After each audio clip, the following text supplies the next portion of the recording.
In the annals of financial crime, few stories are as audacious, elaborate, or simply unbelievable as that of Emmanuel Nwude, a Nigerian banker turned master con artist who didn't just steal millions, he sold an entire international airport that never existed for $242 million to a Brazilian bank.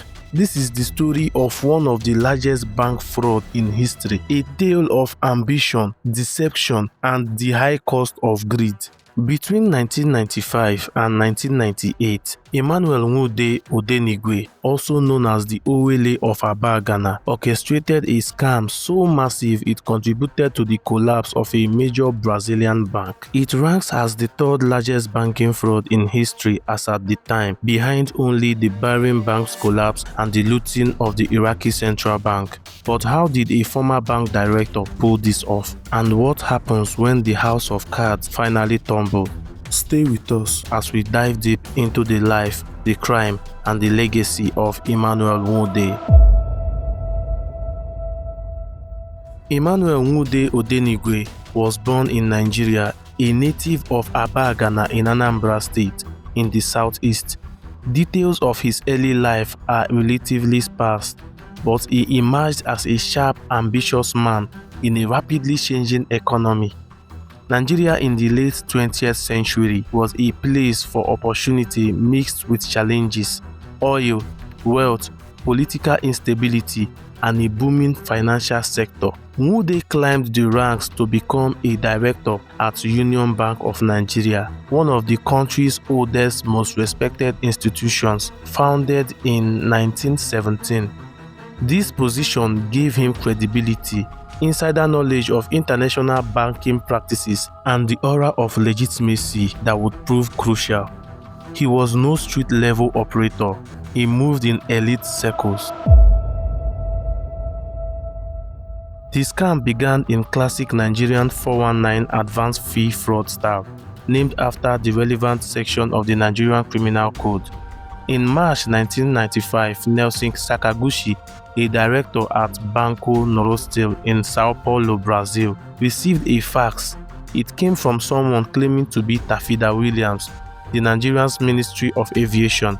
The offer: invest in a new international airport in Abuja, Nigeria's capital. In return, a massive profit and a personal commission. Sakaguchi, an experienced international banker, beat.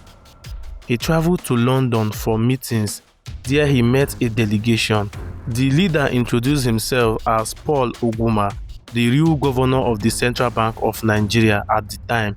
But it wasn't Ogwuma. It was Emmanuel Nwude impersonating him. Leveraging his banking knowledge and presence, accomplices rounded out the group, including Nzeribe Ede Okoli, who sent the initial faxes, Christian Ikechukwu Anajemba, and others. The pitch was irresistible. Nigeria was shifting its capital to Abuja. A new airport was a golden infrastructure opportunity. Sakaguchi agreed to invest. What started as a smaller payment snowballed over 3 years. He authorized around 94 wire transfers, totaling $242 million, $191 million in cash plus interest. Much of it went through offshore accounts, including Caymans. Nwude and his crew, including the Anajemba couple, raked in the funds. Initial smaller payments from Okoli were reportedly sidelined as Nwude and Anajemba took over the bulk. Over $180 million between them. Money flowed through dozens of accounts worldwide. Sakaguchi even dipped into his own funds later, convinced more money would unlock hundreds of millions in accrued interest. He reportedly consulted a voodoo priestess for success. The fraud unraveled in 1997 and 1998 when Spanish bank Banco Santander was acquiring Banco Noroeste. During due diligence, auditors noticed a massive discrepancy. Huge sums, nearly half the bank's capital, sitting unmonitored in Cayman Islands account. Sakaguchi's story fell apart. Investigations spanned Brazil, Nigeria, Switzerland, the UK, and the US. The Simonsen and the Cochrane family, owners of Noroeste, personally covered the loss to save the deal, but the bank ultimately collapsed in 2001. In 2002, President Olusegun Obasanjo established the Economic and Financial Crime Commission (EFCC). In February 2004, Nwude, Amaka Najemba, and others were arrested. The case was moved to Lagos after jurisdictional issues. It was high drama, bribery attempts including $75,000 to EFCC head Nuhu Ribadu, a bomb scare in court, and witnesses issue. Amaka Najemba pleaded guilty first. She was sentenced to 2.5 years and ordered to repay millions. Nelson Sakaguchi testified. Nwude and Okoli then pleaded guilty. In November 2005, Nwude received a 25-year sentence structured as 5 consecutive 5-year terms plus a $10 million fine. Assets were forfeited for restitution. Around $84 million recovered from Nigeria alone, with more from abroad, totaling significant recoveries. Though not the full amount, it was a landmark EFCC victory. Nwude was released in 2006 after serving part of his term.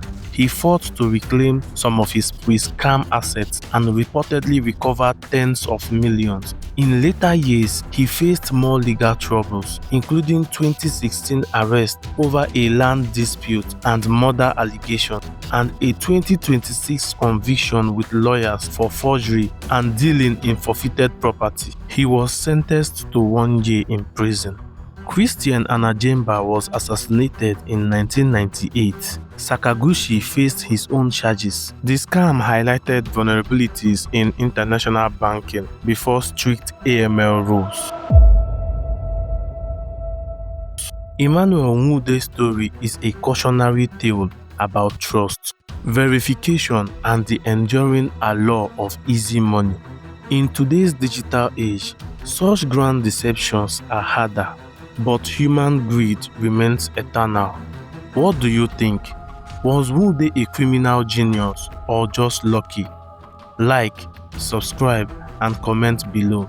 Turn on notifications for more untold stories of crime and consequence. Thank you for watching.